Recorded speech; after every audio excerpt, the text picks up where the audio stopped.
Come on, through. Shut the door behind you, Eddie. That was a climb. I shall be glad to sit down. Miss Harrington, want to see you immediately. Yes, something about to your advantage. Yes. Where is he? Across the headland. But we've just come from there. Oh, right. Well, that's because you were on the lower path and he's on the upper path. Very well. Come on then, George. Again.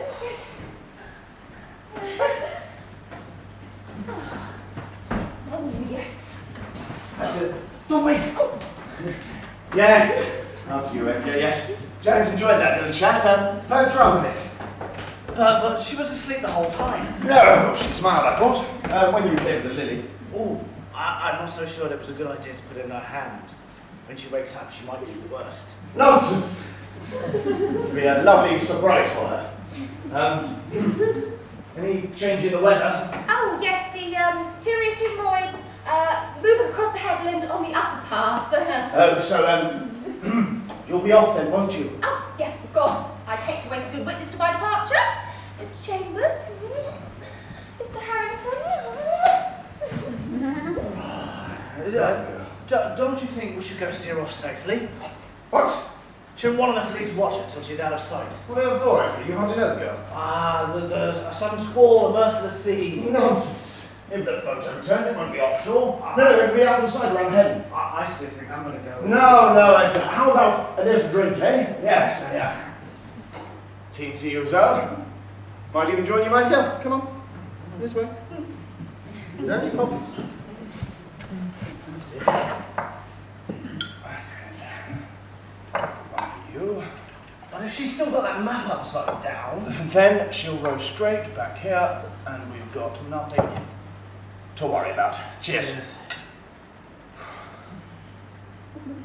What drug did you use to knock Janet out? Oh, come on! I could tell she wasn't sleeping naturally. Mind you, it's not surprising after what's probably gone on around here today. What?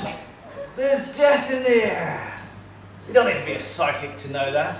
I knew it as soon as I saw that couple this morning. Her in a widow's weeds and him in his morning patch and asking about Janet. Oh, you mean them?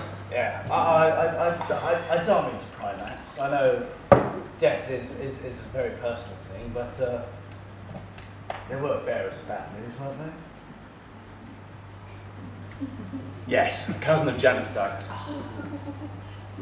I am sorry to hear that, Max. I really am. But luckily she's got you for a husband, eh? Hysterical with grief, was she? Had to sedate her. Yes. Oh, hello. I've just heard the sad news. Sad news. Poor Mrs. Harrington. She's had a fatal accident. The death of a cousin. First cousin.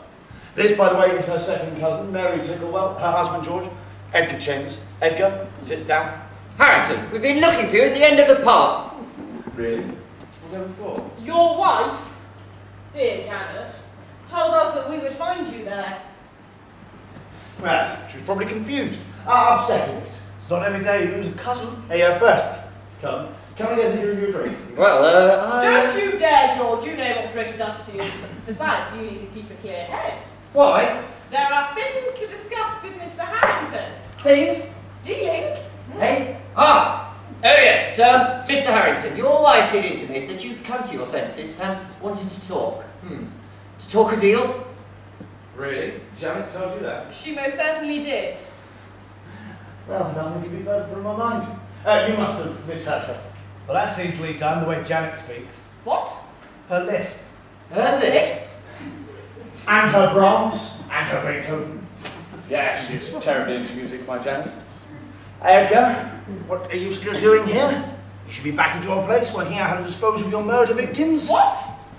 Incineration. Incineration? Oh, Edgar writes thrillers. I've decided to burn them. It's much cleaner that way. Yes, well, very good, Edgar. Right, I'm going, Max. I'm going back to my place of work, where nothing shall come between me and my craft.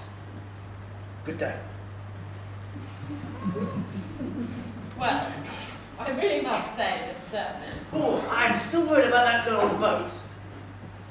Yes, you're absolutely right, Hector. I do agree. If she is on the water, it does seem to rule out the whole incineration thing. But Max... No, I'll tell you what, Hector. We'll go back to your place. I'll bring one of these. We'll have a couple of drinks. We'll work this whole thing out. Make yourselves at home. Extraordinary. Quite extraordinary.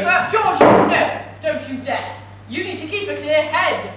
Why? He may just be playing us along, seeking an advantage. He already has that, my dear. Yes, to quote the vernacular, he has us by the short and curly. George, don't be vulgar. Sorry, dear, but it is the most vivid summation of the facts. Are you quite sure? We both knew it was a forlorn hope coming here. Had he been a simpler sort of chap, but the moment I saw the cunning flick of his eyes, the moment I saw that face... Would you rather see this face?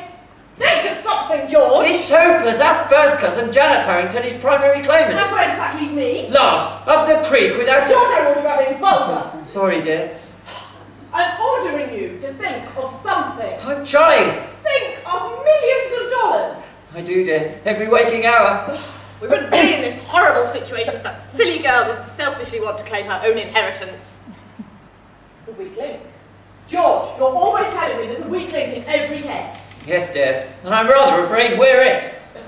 No wonder your colleagues say that about you. What do they say? If people are talking about behind my back, I think I have a right to know. Very well. Then I will say it to your face.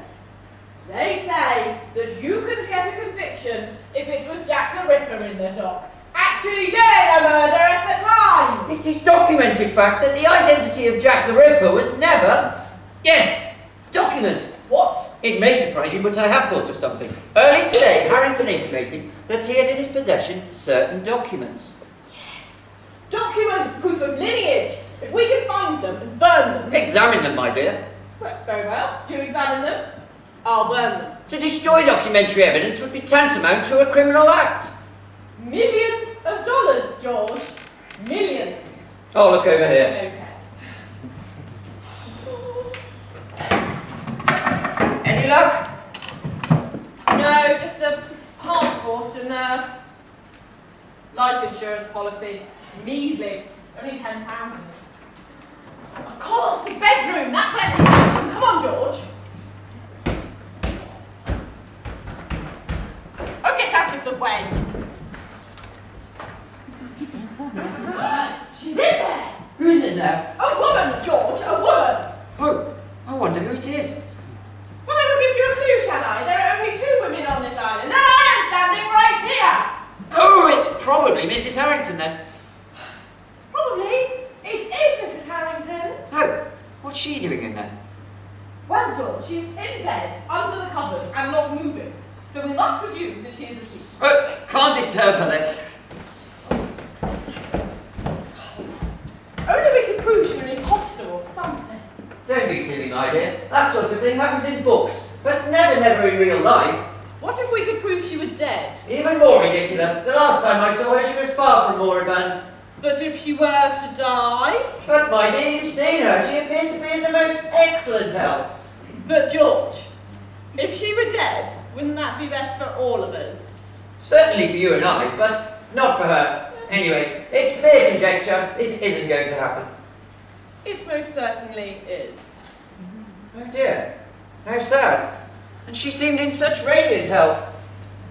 George, what are you talking about? Mrs. Harrington, Janet, clearly she has confided to you that her days are numbered. No, George.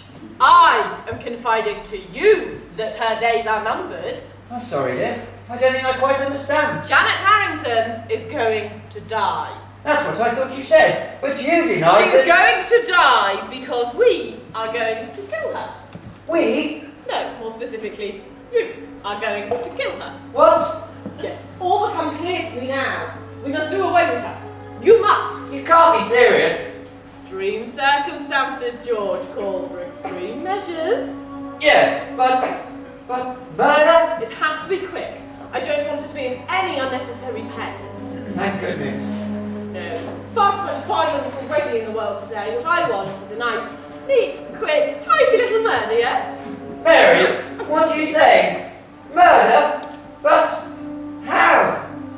For years, George, you've bored me and countless others with the tales of your military service. The snap, crackle and pop of human bones, the crunch of booted foot upon instep. And now is your chance to put all of that practice to good use. But Mary, we only attacked sandbags. Well, now you get to grapple with the real thing. Janet Harrington. I want her dead. I need her dead. And by George,